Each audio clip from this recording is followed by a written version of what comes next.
Welcome back. I'm Alaina. Why do I self-sabotage when things are going well? Now that's a fantastic question, and in this video we're going to unpack why when things are going better than ever you actually take yourself out of the game. So stay tuned.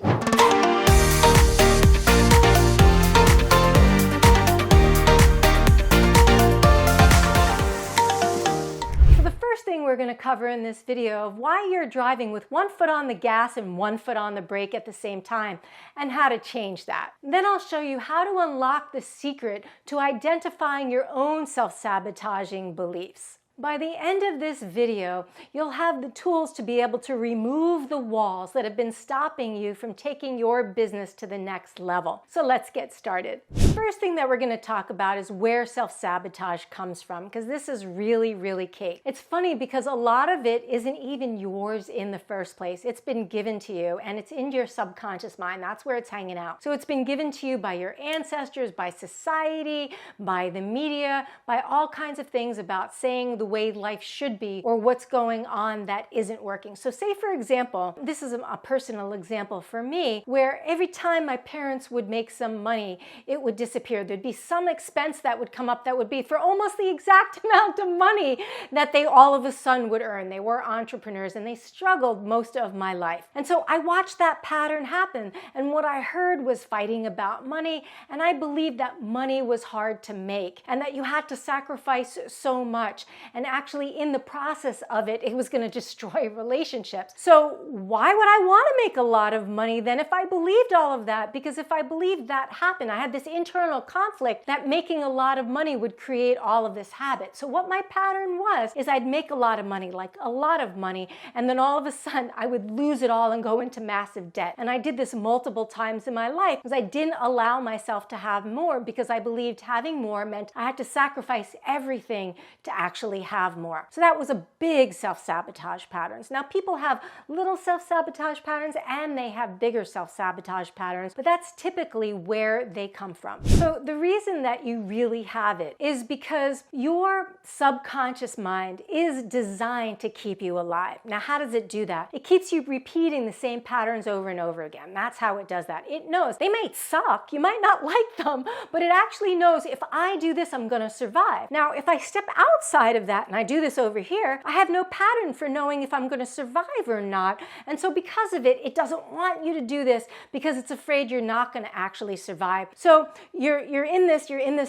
You start to take action that moves your income or moves your business to a different level, and all of a sudden you're out here. And then what happens is your subconscious mind literally like pulls you right back, so you're right back in here. And now you're tired, you're exhausted, you've worked hard to make that happen. You step out again, maybe you go even just a little bit further, and boop, there it is again, pulling you right back into that. And you keep doing it over and over and over and over again. And even just saying it is exhausting, much less experiencing it. And that's what I see happens with entrepreneurs over again, is that time and time again, they find that just as they really start to get massive momentum, there they go. Now, you're not doing it consciously. You want the success of your business, but subconsciously you're afraid of that success. You might be afraid you're going to fail. You might be afraid that you're going to be alone. You might be afraid that you won't be able to handle it. You might be afraid that you'll lose your circle of friends, that people will no longer relate to you. You might be afraid that you can't really do it. And so whatever the reason is that's lurking in your subconscious mind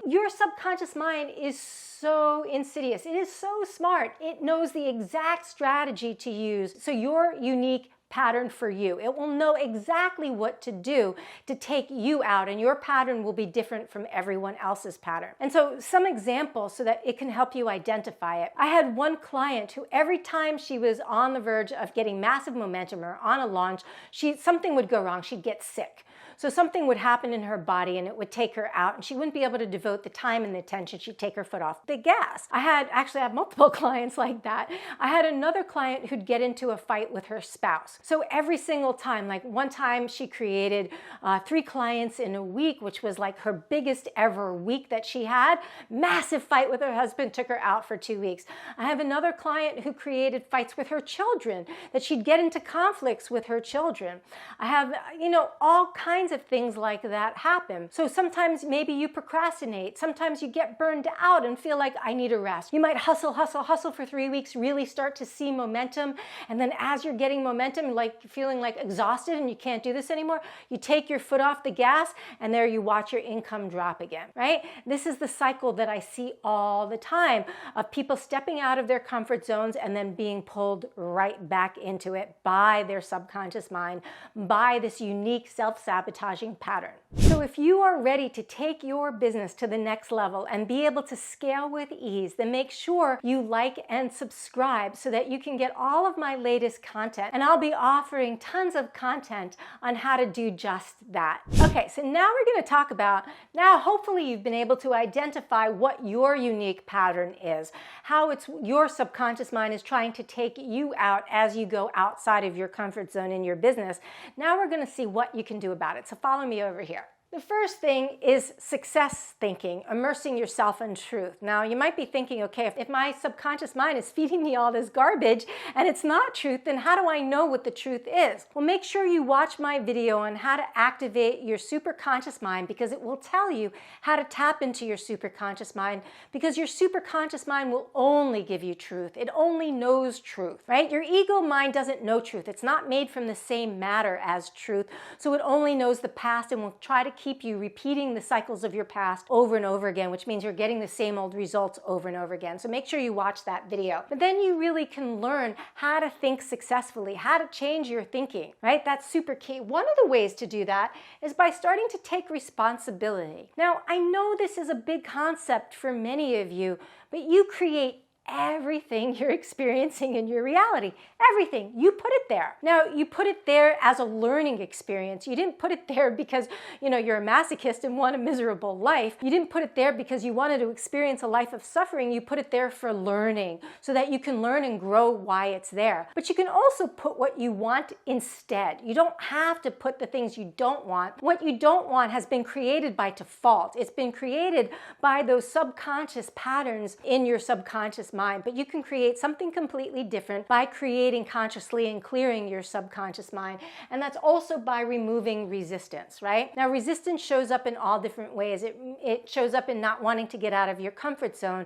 It shows up in not wanting to stand out from the crowd. It shows up in being afraid of failing. So it shows up in so many ways. And when you start taking responsibility for your life, for all of your creations, it also means you're one powerful creator and can create what you want instead. Super powerful shift there. So then you're going to focus your attention and energy on what you desire. This is key, with faith and trust. Because if you're half-hearted about it, if you don't totally believe it, then it's not going to come true. It's not going to actually happen and manifest in your reality. So when you start focusing your attention and energy with faith and trust on what you desire, and this goes to the last one, believing is seeing. So these two really work together, because most people will say, I'll believe it when I see it, right? They want to see the evidence first. They want to know, oh, once the money's in my bank account, then I'll know that works. No. The money will be in your bank account when you actually believe, right? So when you start believing, and that's where faith and trust comes in, because how do I believe it if I can't see it? Again, with faith and trust, right? I know I'm taking the right action. I know I'm tuning into my superconscious mind. I'm following the directions of my superconscious mind. And as a result, I've got this GPS that's working just for me. And I can create, I'm a powerful creator. I can create what I want to create if I can continue to hold it with faith and trust. If you start to doubt, bring yourself right back so you can move into that faith and trust again, because that doubt will take you off of your path and move you right back into those self-sabotaging patterns. So let me tell you about my client, Rod. So when Rod first came to me, he had $300,000 in his pipeline, but he wasn't taking action to do what he needed to do to bring it in from his pipeline. Now, most people would be like, why would anybody do that? But I can tell you, it happens a lot. Let me just say that, right? And so we helped Rod clear his subconscious mind. We helped him see that he was so afraid he was going to fail because he'd been in this pattern for 25 years. He'd been in this pattern. And so for 25 years, he'd make really good money money and then he'd lose it all, make really good money and lose it all. And of course I could relate because that was my pattern, but it was just a self-sabotage pattern. It wasn't truth. His worth was so tied up in it. He didn't believe he deserved more because this is what he'd been experiencing for 25 years. And his wife didn't understand, his family didn't understand that this was causing him so much suffering. So once we cleared out his self-sabotaging pattern, he was able to not only really do the work to bring in that money, but actually be creative to understand how to bring in far more clients as well, and literally created a plan that he was implementing when we stopped our work together to bring in $1 million in 3 months, right? This is totally what's possible when you clear your self-sabotaging patterns out of the way. So stay tuned for my next video because I'll be going into how self-sabotage creates overworking and causes you to go into overwhelm. And to get out of that overwhelm and overwork, you're going to want to tune in to learn exactly what you need to do. Thanks. I'm Alaina, and see you on the next video.